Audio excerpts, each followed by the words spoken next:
Okay, I served 7 years active duty, 2 years in the 509th Airborne in Italy. I was a paratrooper. Then I did 5 years as a Pathfinder.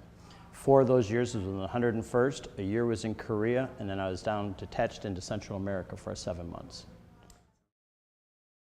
To be an archer, you got to first master the technique. Just like in business, if you're going to be in charge of something, you got to know how it works.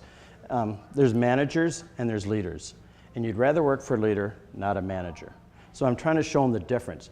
I can manage anything, but to lead, I got to show you and I got to be able to do it.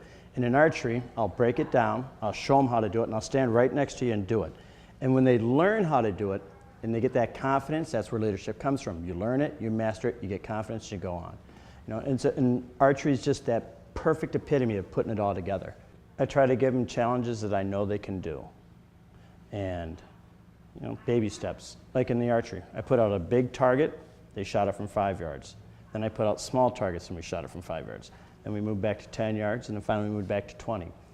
Did everybody make it? No, but you could see the difference in the confidence from the 5 yards to the 20. Because by the time they got to 20, they may not have known they could hit it, but they had a pretty good idea they could get close to it.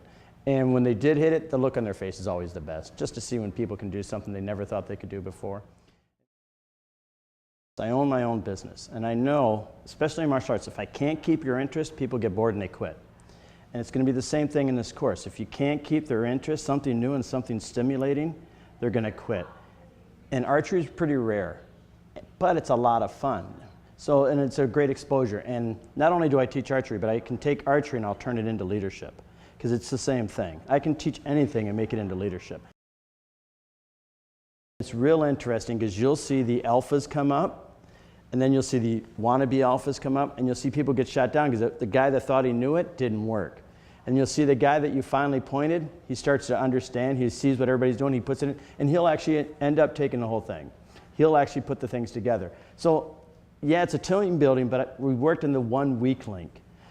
The alphas are there, they're always going to be alphas. But if you can bring the, you know, I always label them alphas, bravos, and charlies. If we can bring the charlies back up to bravos, you helped everybody. The alphas are always going to be wanting to show everybody, but I'm looking for that one guy to bring up, you know. Alphas always think they know everything. My definition of leadership is a person that inspires others to join in the vision, to achieve and make things better. That's the easiest way I can explain it, because that's how I run my business, and that's how I think businesses should be run. I don't know about business leadership, but I think making these contacts with these 2 countries is going to be bigger scale than that.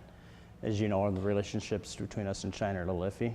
So if we can get the Chinese to come over and see we're no different than them, and us to see we're no different, I think that will help. In the business world, yeah, we can make contacts and help their leaders come better. Maybe just maybe we'll open their eyes up a little bit. And that's my goal. I just want to let the world know the Chinese aren't the bad guys, and let the Chinese know we're not the bad guys. That's my thing. You know, having been in the service, let's just Rodney King. Can't we all just get along? I own a martial arts school. I teach Muay Thai kickboxing, and one of my students is Nicole.